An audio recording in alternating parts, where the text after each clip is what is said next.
ఓం నారాయణ ఆది నారాయణ. ఓం నారాయణ ఆది నారాయణ ఛానల్ను ఆదరిస్తున్న గురు బంధువులకు స్వాగతం, సుస్వాగతం.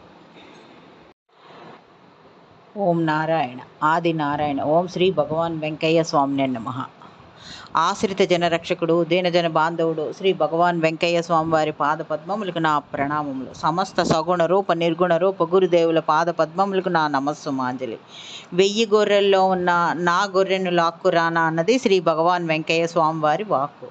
ఏ గొర్రెను ఎక్కడ నుండి తెచ్చుకుంటారో, ఏ గొర్రెను ఎవరిని ఏ విధంగా అనుగ్రహిస్తారో అన్నది శ్రీ భగవాన్ వెంకయ్య స్వామి వారికే తెలుసు, కానీ మానవ మాతృలు ఎవరూ తెలుసుకోలేరు. అలాంటి లీలలు ఇప్పుడు ఈ సర్వసమర్థ లీలల శీర్షికలో స్మరించుకుందాం. వీరి పేరు మహేష్, అనంతపురం. వీరికి శ్రీ భగవాన్ వెంకయ్య స్వామి వారి దర్శనం మొట్టమొదటిసారిగా 2003లో ప్రథమ దర్శనం చేసుకున్నారు. 2007 ఆ ప్రాంతంలో వీరు అనంతపురం నుంచి గొలగమూడికి సైకిల్ యాత్ర చేయాలని వీరి మిత్రుడు మారుతి ప్రసాద్ గారు ఇద్దరు సైకిల్ యాత్ర చేసుకుంటూ వచ్చారనమాట. మైదుకూరు దాటిన తర్వాత నందిపాడు గ్రామం వస్తుంది. అది బద్వేల్కి 5 కిలోమీటర్ల దగ్గర ఉంటుందన్నమాట. నందిపాడు గ్రామం బద్వేల్కి 5 కిలోమీటర్లకు దగ్గర ఉంటుంది. అక్కడ ఒక పెద్ద సర్కిల్ ఉంటుంది. అక్కడ నుండి బ్రహ్మంగారి మఠానికి దారి కూడా ఉందని. అక్కడ హోటల్స్ చాలా ఉన్నాయి. వీరు అక్కడ ఆగారనమాట. టీ తాగి వెళ్దామని వాళ్ళు ఆగారు అక్కడ. వీళ్ళు అక్కడికి వెళ్ళేటప్పటికీ అక్కడ హోటల్లో ఒక పెద్ద మనిషి, దాదాపు ఒక 6.2 అడుగులు ఎత్తు ఉండి తెల్లగా ఒక 70 సంవత్సరాల వయసులో ఉన్న ఒక పెద్ద మనిషి ఆ హోటల్లో కూర్చొని ఉన్నారు. వీరు సైకిల్ సీటు మీద మెత్తగా ఉండాలని, సైకిల్ యాత్ర చేస్తున్నారు కదా, సైకిల్ సీటు మీద మెత్తగా ఉండాలని బెడ్షీట్లు వేసుకొని వచ్చారు. దాంతో ఆ హోటల్ యజమాని వీరిని ఆ బెడ్షీట్లు అంతా ఏర్పాట్లన్నీ చూసి అడిగారనమాట. మీరు రగ్గుల వ్యాపారస్తులా అని వీరిని అడిగారు.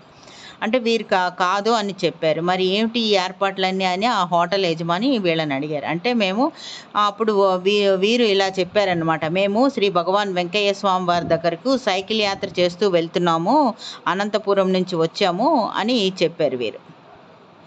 దాంతో అక్కడున్న పెద్ద మనిషి శ్రీ భగవాన్ వెంకయ్య స్వామి వారి దగ్గరకా అని అడిగారు. వెంటనే వీరు వారిని అడిగారు, మీకు తెలుసా అని అన్నారు. అప్పుడు ఆయన తెలుసు అన్నట్టు తల ఊపారు. వారిని మీకు తెలుసా, భగవాన్ వెంకయ్య స్వామి వారు తెలుసా అని అడిగారు. దాంతో ఆయన వారు తెలుసు అన్నట్టు తల ఊపారు. ఎలా తెలుసు అని వీరు మహేష్ గారు అతన్ని అడిగారనమాట. అప్పుడు వారు ఆ పెద్ద మనిషి ఇలా చెప్పారనమాట, వారి పేరు చిట్టెం నాగిరెడ్డి అని, వారిది బద్వేలు పక్కనున్న బైకారిపల్లె అని. భగవాన్ వెంకయ్య స్వామి వారు ఎప్పుడు పెన్నా నది వెంబడి వీరి ఊరికి వస్తూ ఉండేవారని వారు చెప్పారనమాట. వారు ఎప్పుడు ఆ నదిలోనే ఉండేవారు అని చెప్పారు. వారిని చాలామంది పిచ్చి వెంకయ్య అని అనేవారు కూడా చెప్పారనమాట. ఆ తర్వాత వారు ఇంకా ఇలా వివరించారనమాట. ఈ నాగిరెడ్డి గారికి, చిట్టెమి నాగిరెడ్డి గారికి అప్పటికి పెళ్ళై 8 సంవత్సరాలైంది, కానీ సంతానము లేదు. దాంతో ఊర్లో వాళ్ళంతా వీరిని భగవాన్ వెంకయ్య స్వామి వారి దగ్గరికి, భగవాన్ వెంకయ్య స్వామి వారి దగ్గరికి వెళ్ళండి, ఆయన సంతానం ఇస్తారు, గొప్పవాడు, మీరు వెళ్ళండి, గొలగమూడిలో ఉంటారని వీరికి సలహా చెప్పినట్టుగా ఊర్లో వాళ్ళంతా వీరికి సలహా చెప్పినట్టుగా మహేష్ గారికి వీరు వివరించారనమాట, ఈ నాగిరెడ్డి గారు. దాంతో వీరిద్దరు భార్యాభర్తలు ఇద్దరు గొలగమూడి భగవాన్ వెంకయ్య స్వామి వారి దగ్గరకు వెళ్ళారు. వీరు గొలగమూడి వెళ్ళేటప్పటికి స్వామివారు ఒక చెట్టు కింద కూర్చొని ఉన్నారనమాట. వీరు ఆయన దగ్గరికి వెళ్ళి నమస్కరించి చాలాసేపు కూర్చున్నారు, కానీ వీరిని చాలాసేపు పట్టించుకోలేదు స్వామివారు ఏవో భంగిమలు చేస్తూ, ఆకాశం వైపు చూస్తూ, చేతులను అలా అలా తిప్పుతూ, నేల మీద ఏవో గీతలు గీస్తూ అలా చాలాసేపు వీళ్ళని పట్టించుకోకుండానే ఉన్నారనమాట. ఆ తర్వాత అప్పుడు స్వామివారు కొద్దిసేపు చాలాసేపు అయిన తర్వాత అప్పుడు వీళ్ళని పలకరించారు. ఎవరయ్యా మీరు అని అడిగారనమాట. అప్పుడు ఈ నాగిరెడ్డి గారు ఇలా చెప్పారు, స్వామి మాకు సంతానం లేదు, మీరు ఇవ్వగలరని మీ దగ్గరకు వచ్చాము అని అన్నారనమాట. అప్పుడు స్వామి ఇలా అన్నారు, అబ్బో అవన్నీ నాకు తెలియదయ్యా, మీరు ఎవరైనా అనుకొని వచ్చారో ఏమో, నేను అంతటి వాడిని కాదయ్యా అని అన్నారు స్వామి.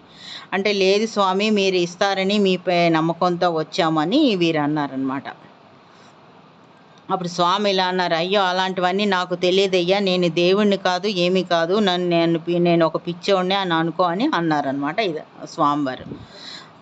అప్పుడు ఈయన నాగిరెడ్డి గారే ఇలా చెప్పారనమాట. మీరు దేవుడు, దైవము అని మాకు తెలీదు స్వామి. మీరు మాకు సంతానం ఇవ్వాల్సిందే అని పట్టుబట్టి కూర్చున్నారనమాట. అలా కొంతసేపు ఉన్నారు. ఆకాశం వైపు చూస్తూ ఉన్నారు స్వామివారు కూడా. ఆ తర్వాత ఇలా అన్నారు, అయ్యా మీకు సంతానం లేదయ్యా, అయినా వాళ్ళు చాలా తిరుక్కొని రావాలయ్యా, చాలా టైం పడుతుందయ్యా అన్నారు. అయినా లేదు, చాలా కష్టమవుతుందయ్యా అని స్వామివారు అన్నారనమాట. కానీ ఈ నాగిరెడ్డి గారేమో ఒప్పుకోలేదు. స్వామి మీరు మాకు సంతానం ఎలా అయినా ఇవ్వాల్సిందే అని పట్టుపట్టి అక్కడ కూర్చున్నారనమాట.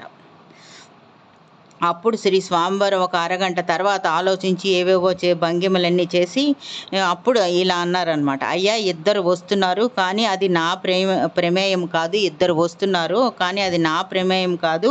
కంచి వరదరాజస్వామి, తిరుమల వెంకటేశ్వర స్వామి వారిద్దరిది. మీరు వాళ్ళ దర్శనానికి వెళ్ళి రావాలయ్యా, నీకు ఇద్దరు పిల్లలు కలుగుతారు అని స్వామివారు వీరికి అభయం ఇచ్చారనమాట, వరం ఇచ్చారు. తర్వాత ఇంకా ఇలా అన్నారు, అయినా మీరు నా దగ్గరికి రావాలయ్యా అని స్వామివారు ఈ నాగిరెడ్డి గారికి చెప్పారనమాట. ఆ విధంగా శ్రీ భగవాన్ వెంకయ్య స్వామి వారి ఆశీర్వాదం తీసుకొని వీరు వచ్చేశారు. కంచి వరదరాజ స్వామి దగ్గరికి వెళ్ళి దర్శనం చేసుకొని వచ్చారు. వీరి భార్య గర్భవతి అయింది. తర్వాత కొడుకు పుట్టాడనమాట. అతనికి కంచిరెడ్డి అని పేరు పెట్టుకున్నారు. అటు తర్వాత తిరుమలకు కూడా వెళ్ళి వచ్చారు. ఆ తర్వాత వీరికి మళ్ళీ ఒక కొడుకు పుట్టాడు రెండవసారి. వారికి తిరుమల రెడ్డి అని పేరు పెట్టారనమాట. ఆ తర్వాత దానితో వీరు ఇద్దరు పిల్లలు పుట్టారు కదా, కంచిరెడ్డి, తిరుమల రెడ్డి. శ్రీ భగవాన్ వెంకయ్య స్వామి వారి మీద కృతజ్ఞతాభావంతో స్వామివారి దగ్గరికి వెళ్ళి దర్శించుకున్నారు. స్వామివారు వీరిని ఆశీర్వదించి పంపించారనమాట. మీ మహేష్ గారు వీరిని అడిగారు, ఈ నాగిరెడ్డి గారిని, ఇప్పుడు ఆ పిల్లల వయసు ఎంత ఉంటుంది అని వీళ్ళని అడిగారు. ఈయన నాగిరెడ్డి గారిని అడిగారు అనమాట. అడిగితే అతను చెప్పారు, వాళ్ళిద్దరూ ఇప్పుడు బద్వేల దగ్గర ఇద్దరు టీచర్స్గా పనిచేస్తున్నారు. ఒకరికి 32 సంవత్సరములు, మరొకరికి 30 సంవత్సరములు అని చెప్పారనమాట ఇతను మహేష్ గారికి. ఇంకొక అనుభవము, ఇంకొక లీల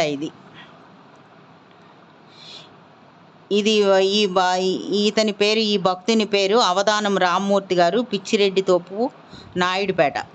వీరి అనుభవం ఎలా ఉంది? వీరు 1989వ సంవత్సరంలో వీరి టీచర్ అనమాట, గవర్నమెంట్ స్కూల్ టీచరు. వీరు 1989వ సంవత్సరంలో వీరికి ఎడమ చెయ్యి స్వాధీనం తప్పింది.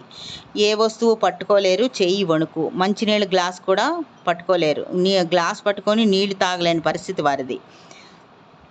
వీరికి ఎడమ చేతితో పెన్ను పట్టుకొని వ్రాసే అలవాటు కూడా. దాంతో ఈ ఎడమ చేయి స్వాధీనం తప్పింది, రాయలేరు. దాంతో గ్లాస్ కూడా పట్టుకొని గ్లాస్తో నీళ్లు కూడా తాగలేరు గ్లాస్ పట్టుకొని. అలాంటి పరిస్థితి ఉంది. బొత్తిగా అతను రాయడానికి కూడా చాలా కష్టంగా ఉంది. వీరు ఎలిమెంటరీ స్కూల్ టీచర్ కదా, దాంతో వ్రాత పని ఎక్కువ ఉంటుంది. కానీ ఆ పని ఏమీ చేయలేకపోయారు. వీరు చెన్నై వెళ్ళి న్యూరో సర్జన్ దగ్గర కూడా ట్రీట్మెంట్ చేయించుకున్నారు. కానీ ఏ డాక్టర్ని ఆశ్రయించినా వీరికి నిరాశ ఎదురైంది. ఆ జబ్బు ఎడమ చేయి మాత్రం స్వాధీనంలోకి రాలేదు, నయం కాలేదు. టీచర్ కదా, వీరు రాయవలసిన వ్రాత పని కూడా ఆ చేయి ప్రాబ్లం వల్ల ఎడమ చేయి వ్రాత అలవాటు, దాంతోపాటు ఎడమ చేయి పని చేయకుండా ఉండడంతో, ఆ టీచర్ కావడంతో ఈ వ్రాత పని చేయవలసి ఉంటే ఆ పని చేయలేకుండా చాలా ఇబ్బంది పడుతున్నారనమాట. ఏ క్షణానైనా ఉద్యోగం పోతుందేమో అని భయపడుతూ ఉన్నారు. అలాంటి పరిస్థితుల్లో వీరి స్నేహితులు శ్రీ భగవాన్ వెంకయ్య స్వామి వారి దగ్గరకు గొలగమూడి తీసుకొచ్చారు వీరిని. క్రమంగా వీరికి 10 వారాల్లో వీరి చెయ్యి పూర్తిగా స్వాధీనంకి వచ్చేసింది. ఏ మందు వాడకుండానే శ్రీ భగవాన్ వెంకయ్య స్వామి వారి కృప వలన చేయి చక్కబడింది. ప్రస్తుతం వీరు చక్కగా వ్రాయగలుగుతున్నారు. చేతికి మామూలు బలం స్వామివారు అనుగ్రహించారు. పై ఆఫీసర్ల బెడద వీరికి తప్పింది. వీరు కృతజ్ఞతాభావంతో, ఈ రామ్మూర్తి గారు కృతజ్ఞతాభావంతో గత 10 సంవత్సరముల నుంచి ఒక్క వారం కూడా విడవకుండా ప్రతి వారం శ్రీ భగవాన్ వెంకయ్య స్వామి వారి దర్శనానికి గొలగమూడి వస్తారు.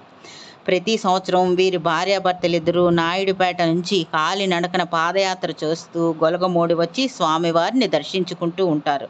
స్వామివారి భగవాన్ వెంకయ్య స్వామి వారి కృప వల్ల వీరు ఆదర్శ ఉపాధ్యాయుడిగా రాష్ట్రపతి అవార్డును కూడా పొందారు. ఓం నారాయణ. ఆది నారాయణ.